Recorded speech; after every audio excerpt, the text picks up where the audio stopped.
Today we'll be discussing developing our own style. I'll give you some tips on developing your wardrobe, some advice for shopping. We'll look at some of my fashion icons. We'll discuss if drag can provide inspiration.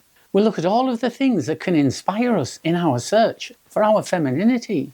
I find dressing empowering. I feel as if I'm putting on a suit of armour or a magical cloak. As you develop, you may feel it's not a cloak, but your authentic self. For some, it's a hobby. For others, it's a lifestyle. And remember, your situation will be unique to you. There's no right or wrong way. Unless you're wearing black stockings and gold shoes, that is just wrong. Developing your own style will make you feel more confident, but it does take time. And don't be afraid to experiment. You'll never know unless you try. And remember, it's your look, so make sure you are happy with it. Dress to please yourself, don't dress to please other people. If you're bigger, avoid hoops. Plain colours might be a better choice for you. Lots of girls wear black because it's very slimming, and every girl should have a little black dress in her wardrobe. But don't be afraid to use a splash of colour. I remember walking into a club and there were 3 tea girls at the bar. One had her back to me and was busy telling the others that all tea girls wear black. She turned round and there I was in a bright pink dress. So don't be afraid to be different. I always say dress your age. How often do we see an ad for a dress that looks amazing on a 20-year-old size 8 model? How many of us have bought a dress like that only to find it's too short, it's too tight, and the whole world can see our lumps and bumps? A dress that's just above the knee can look sexier than something that barely covers your fanny. Don't expect to dress like a young size 8 model if you're in your 40s and you're not a size 8.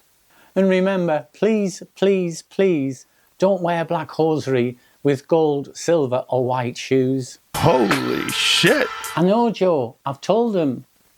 Problem is, some people just won't listen. But honestly, I'm with Joe on this one. Trust me, it's really not a good look. They do make different coloured stockings for a reason. I like to stay away from anything with padded shoulders. It sort of enhances your natural male V. And for that reason, I like tailored dresses. If you get something that has a cut, it'll present a more feminine figure. Many girls like to wear a corset, and it does give the impression of the classic hourglass figure. I have about 3 or 4, and I used to wear them a lot. They used to be quite expensive, but nowadays you can pick them up on Amazon, and they're not a lot of money. And I think they are worth having in your armoury. Breastplates and false boobs are popular for the same reason, but they can be a bit of a minefield. You generally get what you pay for, so take your time and choose wisely. Don't be afraid to ask other girls, and you might get some good recommendations. I've worn these in the past. I tended to prefer the false boobs rather than the breastplate, and they can look nice and boost your confidence, but they are quite restricting and they get a bit warm. It's all down to individual choice, so give them a go and see what you think. Some girls even wear hip pads, and you can get padded pants to wear under your clothes, and they sort of bulk up your hip and your bum. The only thing I'd say, they're a good alternative to squats and a lot less painful. The best thing to do is use every tool at your disposal. Give them a go and see which works for you. If you like it, keep doing it.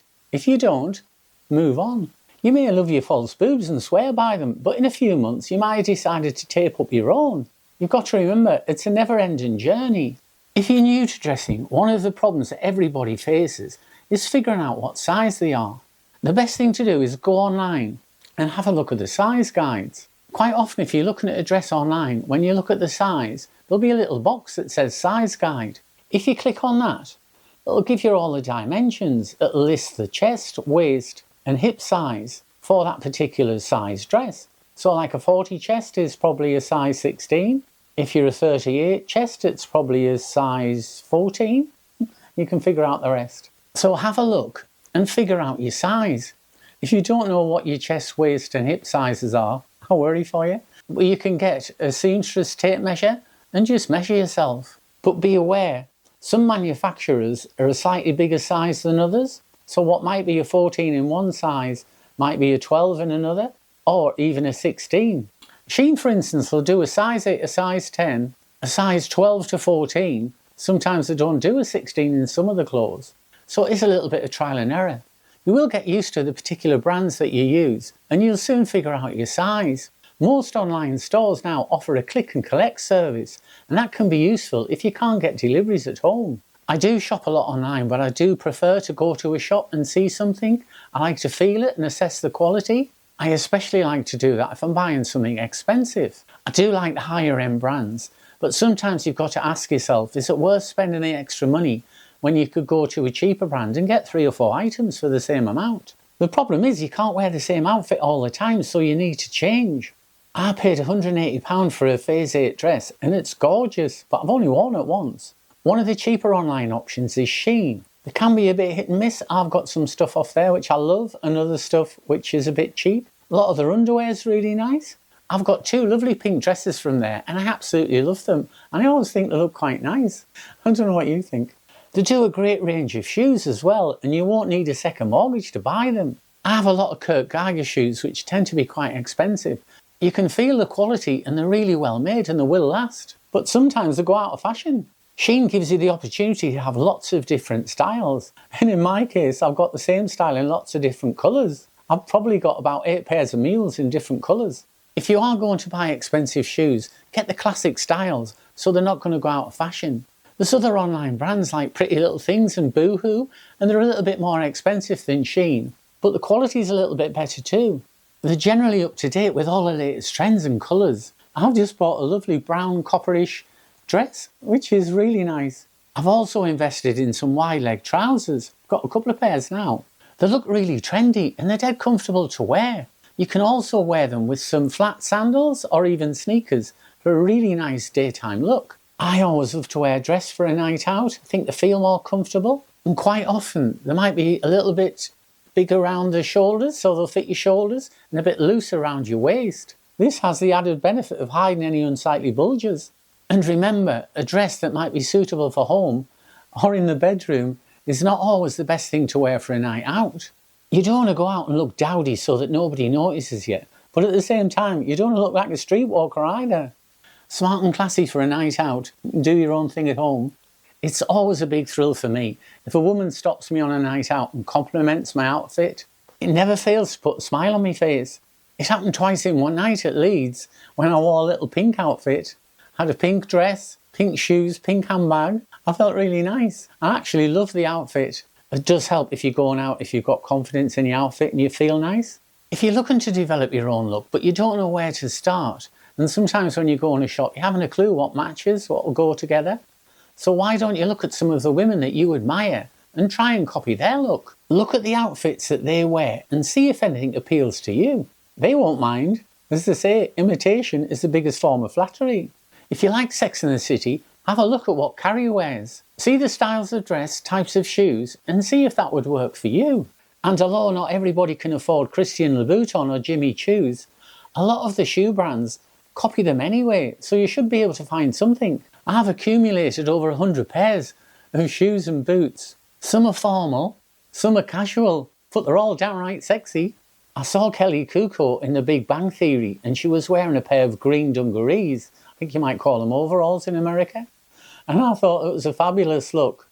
So I bought a pair, I got mine in pink. And I didn't look as cute, but I still enjoyed wearing them. And it was a different outfit. I love Miley Cyrus. She has some great outfits, especially in her videos. I think she's got a lot of attitude. I just love her in general. I like her music too.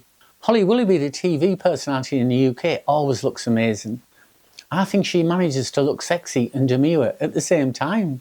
She's very, very pretty. Maybe I could look like a man. One of my all-time favourites is Patsy Stone from Absolutely Fabulous, played by the wonderful Joanna Lumley. I think I'm definitely a Patsy. Maybe my look's a mix of Holly Willoughby and Patsy Stone. I could live with that. Trans people and drag queens are totally different, but that doesn't stop us taking inspiration from some of the drag performers. As you'll know, I'm a big fan of Courtney Act. I think she's really pretty, very, very feminine, and she has a really flirty personality. Miss Fame actually works as a model. She signed to a model agency, and I actually saw her doing an advert with Joan Collins. She really has supermodel looks. I think Courtney's more natural and very pretty. I know I'm never going to look like her, but I might look like an older aunt. Remember, if you aim high but you don't quite get there, you'll still be looking good. If you dress like your grandma, you look like your grandma. So you get your wardrobe sorted, So what to do now? Start to look at accessories. It's the little details on an outfit that make a big difference. Sometimes you might not even notice them. I've got a couple of Michael Kors watches. In fact, I've got one on. And I've also got a couple of more casual watches. It just gives you a different look. Don't forget jewellery. And remember, it doesn't have to be real. There's lots of nice costume jewellery around.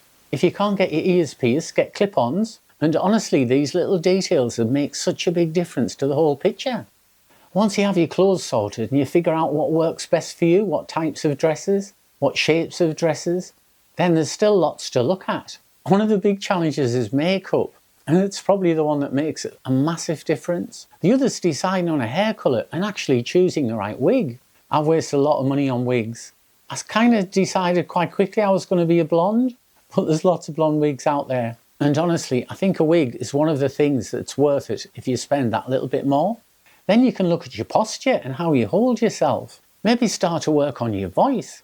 These are all things that we'll look at in the coming weeks. But remember, you start with a blank canvas and you build it up layer after layer. And as you add things on, you'll feel a lot more confident. And you may just end up with a picture you like.